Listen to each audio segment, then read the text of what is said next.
First on report. നിയമസഭാ തെരഞ്ഞെടുപ്പിൽ KV തോമസിനെ മത്സരിപ്പിക്കാൻ CPM നീക്കം. എറണാകുളം വൈപ്പിൻ സീറ്റുകളിലാണ് KV തോമസിനെ പരിഗണിക്കുന്നത്. ഇടത് സ്വതന്ത്രനായി മത്സരിപ്പിക്കാനാണ് നീക്കം. KV തോമസിന്റെ എറണാകുളത്തെ ബന്ധങ്ങളും സാമൂഹിക സമവാക്യങ്ങളും ഗുണകരമാകുമെന്നാണ് പ്രതീക്ഷ. സജോ ദേവസ്യയും ലെബി സജീന്ദ്രനുമുണ്ട്. സജോ ദേവസ്യ, ലെബി സജീന്ദ്രൻ. ആദ്യം ലെബിയിലേക്ക്. Lebi, very good morning Lebi. Thomas മാഷ് ഞാൻ ലെബിയിലേക്ക് വരാം. അതിനു മുമ്പ് സജോയിലേക്ക്. സജോ, തോമസ് മാഷ് മത്സരിക്കാൻ പോകുന്നുവെന്ന് കേൾക്കുന്നു. വീണ്ടും ഡൽഹിയിൽ നിന്ന് പഴയ പടക്കുതിര ഇത്തവണ CPM-ന് വേണ്ടി കളത്തിലിറങ്ങുമോ?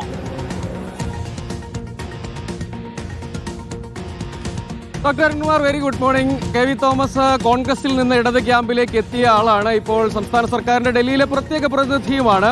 എറണാകുളത്തിന്റെ ഒരു പൊതുചിത്രം എടുക്കുകയാണെങ്കിൽ പല ഘടകങ്ങളും പരിശോധിക്കപ്പെടും. പ്രാഥമികമായ ഒരു ആശയവിനിമയം ഇക്കാര്യത്തിൽ നടന്നു എന്നാണ് നമ്മൾ മനസ്സിലാക്കുന്ന പ്രധാനപ്പെട്ട കാര്യം. ആദ്യ പരിഗണന എറണാകുളം നിയമസഭാ നിയോജക മണ്ഡലത്തിലാണ്. കഴിഞ്ഞ 2 തവണയും പൊതു സ്വതന്ത്രരെ പരീക്ഷിക്കുകയാണ് CPM ചെയ്തത്. അതിൽ തന്നെ KRLCC എന്ന ലത്തീൻ സമുദായ സംഘടനയുടെ നേതാവിനെയാണ് കഴിഞ്ഞ തവണ പരിഗണിച്ചത്. അതിനു മുൻപ് മനു റോയിനെ പരിഗണിച്ചു. അങ്ങനെ അവിടെ ഒരു പൊതു സ്വതന്ത്രനെ പരീക്ഷിക്കുക എന്നൊരു ലൈൻ നേരത്തെ തന്നെ CPIM-നുണ്ട്. അതിന് ഇത്തവണ അനുയോജ്യനായ ആൾ KV തോമസ് ആണ് എന്നൊരു വിലയിരുത്തൽ ഇടത് ക്യാമ്പിലുണ്ട്.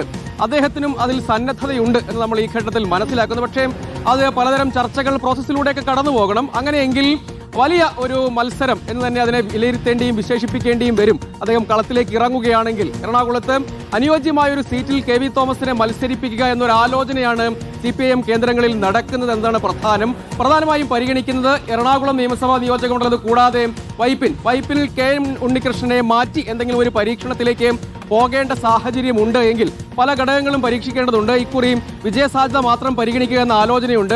2 തവണ മത്സരിച്ചവർക്കൊക്കെ ഇളവുകൾ കൊടുക്കാനുള്ള ആലോചനയുണ്ട്. വൈപ്പിനിൽ ഒരുപക്ഷെ സമവാക്യങ്ങളടക്കം പരിഗണിക്കേണ്ട ഒരു സാഹചര്യം രൂപപ്പെടുകയാണെങ്കിൽ, സാമൂഹിക ഘടകങ്ങളൊക്കെ പരിഗണിക്കേണ്ട ഒരു സാഹചര്യം രൂപപ്പെടുകയാണെങ്കിൽ വൈപ്പിനിലും പരിഗണിക്കും. ഇത് കൂടാതെ ഒരു ആലോചന മുൻപൊരു ആശയവിനിമയം നടന്നിരുന്നു. അത് വളരെ ശ്രദ്ധേയമാണ്. അത് പക്ഷേ പ്രായോഗിക തലത്തിലേക്ക് എത്താൻ പ്രയാസമാണ്. അതായത് പറവൂരിൽ മത്സരിപ്പിക്കാൻ, അത് അവിടെ CPI-യുടെ സീറ്റാണ്, അവിടെ ഒരു പൊതു സ്വതന്ത്രൻ എന്നൊരു ആലോചന മുന്നണിയിൽ ഉണ്ടായാൽ, അതിന് CPI വഴങ്ങുന്ന സാഹചര്യവും ഉണ്ടായാൽ മാത്രം അവിടെ ഒരു ആലോചന നടക്കാനുള്ള സാധ്യത തള്ളിക്കളയാൻ കഴിയുകയില്ല എന്നാണ് ഇടത് കേന്ദ്രങ്ങളിൽ നിന്ന് നമുക്ക് മനസ്സിലാക്കാൻ കഴിയുന്ന പ്രധാനപ്പെട്ട കാര്യം. KV തോമസിനെ സംബന്ധിച്ചുള്ള ഒരു പ്രാധാന്യം, അദ്ദേഹത്തെ സംബന്ധിച്ച് അദ്ദേഹം ഒരു ന്യൂനപക്ഷ വിഭാഗത്തിൽ നിന്നുള്ള ഒരു നേതാവ് എന്നത് മാത്രമല്ല, എറണാകുളത്ത് കാലങ്ങളോളം എറണാകുളത്തെ കോൺഗ്രസ് രാഷ്ട്രീയത്തെ നിയന്ത്രിച്ചിരുന്ന ആളാണ്. കേന്ദ്രമന്ത്രി എന്ന നിലയിലും സംസ്ഥാന മന്ത്രി എന്ന നിലയിലും എറണാകുളത്തെ ഏറ്റവും പ്രധാനപ്പെട്ട നേതാവ് എന്ന നിലയിലും അദ്ദേഹത്തിന് വിപുലമായ വ്യക്തിബന്ധങ്ങളും സൗഹൃദങ്ങളും ഒക്കെയുണ്ട് എന്നതൊരു പ്രധാനപ്പെട്ട കാര്യം.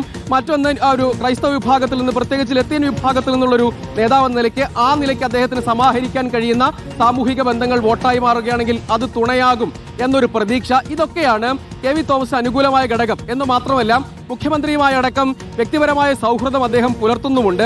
മാർപ്പാപ്പയുമായ അടക്കം കൂടിക്കാഴ്ചയ്ക്കുള്ള സാധ്യത, അല്ലെങ്കിൽ അതിലേക്ക് അനുമതി അടക്കം കിട്ടിയിരുന്നു.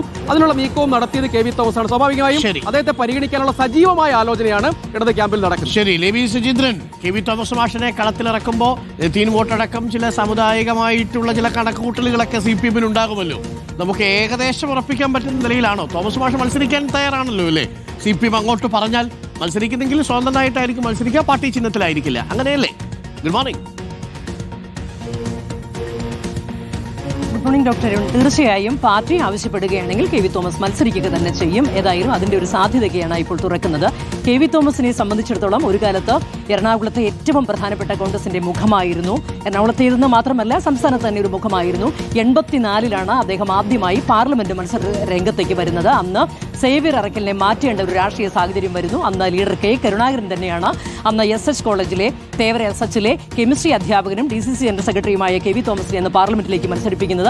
പിന്നീട് ഇങ്ങോട്ട് 6 തവണയാണ് അദ്ദേഹം മത്സരരംഗത്ത് തുടർന്നത്. അതിൽ ഒരു തവണ മാത്രം ആണ് പരാജയമറിഞ്ഞത് പാർലമെന്റിൽ. അത് 96-ൽ അന്ന് ഫ്രഞ്ച് ചാരക്കേസുമായി ബന്ധപ്പെട്ട വിവാദമുയർന്ന കാലത്ത് മാത്രമാണ് പാർലമെന്റിൽ പരാജയമറിഞ്ഞത്. 2001-ൽ അദ്ദേഹം നിയമസഭയിലേക്ക് മത്സരിക്കുന്നു, ടൂറിസം മന്ത്രിയാകുന്നു.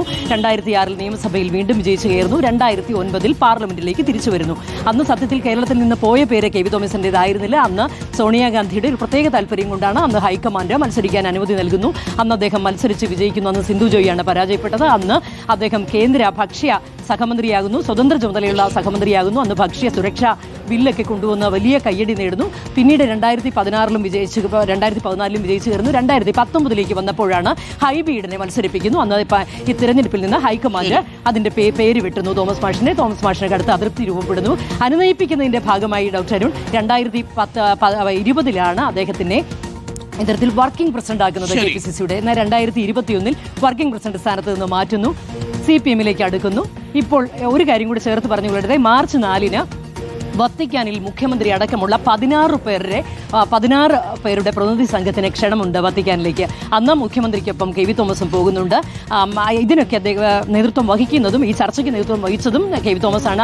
അങ്ങനെ ലത്തീൻ സഭയുമായുള്ള ഒരു ലേസൺ വർക്ക് KV തോമസ് നടത്തും എന്നുള്ളൊരു പ്രതീക്ഷ തന്നെയായിരിക്കണം ഈ ഘട്ടത്തിൽ ഇത്തരം ഒരു ആലോചനയ്ക്ക് വഴിവെച്ചിരിക്കുന്നത്. ഡോക്ടർ KV തോമസ് മാഷ് മുഖ്യമന്ത്രിയൊക്കെ പോകുന്നുണ്ട് വത്തിക്കാനിലേക്ക്. ദേവി ഇങ്ങനെ നടന്നാൽ മതിയോ? വത്തിക്കാനിലൊക്കെ പോയി മാർപ്പാപ്പയുടെ കയ്യിലൊക്കെ ഒന്ന് മുത്തണ്ടേ?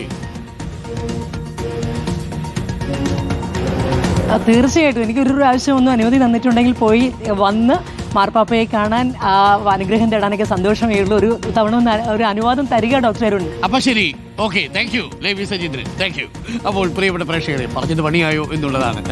അപ്പോൾ ഇല്ല, ലേവി നല്ല വിശദമായിട്ട് തന്നെയാണ്. നമ്മൾ വത്തിക്കാനിൽ പോയി, നമ്മുടെ PR സുനിലും ടീമും നമ്മുടെ എഡിറ്റോറിയൽ മാനേജ്മെന്റ് ടീമും ഒക്കെ വത്തിക്കാനിൽ പോയത് പ്രേക്ഷകർ കണ്ടതാണ്. ലേവിക്ക് വത്തിക്കാനിൽ പോകണം എന്നാണ് പറയുന്നത്. നമുക്ക് നോക്കാം, ഒരു ദിവസം നമുക്ക് അതും സാധ്യമാകും.